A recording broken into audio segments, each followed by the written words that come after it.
कौन भी कुछ काट लो दुईटा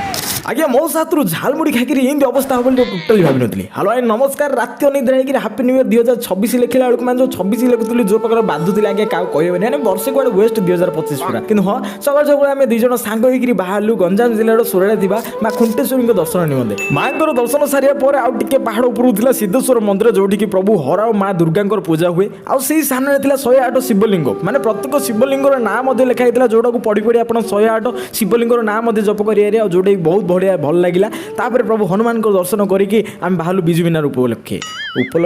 कि हाँ गला आज्ञा जो प्रकार मनमोहकर दृश्य माने आउ किसी कहवा दरकार नहीं भाई एत असना कर रखिंट से जगह एमती माने केमती कर लोक मैंने जिते ऊपर पहुँचलु हा हा हा जहाँ शांति आज्ञा माने मंदिर व्यू ऊपर बहुत बढ़िया देखा माने मंदिर नु पूरा टाउन ठू आरंभ करके से घाई पर्यंत जहाँ जहाँ अच्छी आपड़ से एरिया जाकि बहुत बढ़िया भाव देखिपारे आप निहत थे आसी विजिट कर जातु बहुत ही बढ़िया जगह हाँ ब्लॉगटा केमती कौन है निहत कमेंट जानते झालमुड़ी कथा तो कही हेनी कहीं नेक्स्ट ब्लॉग कहीं टाइम हो गलानी देखुना।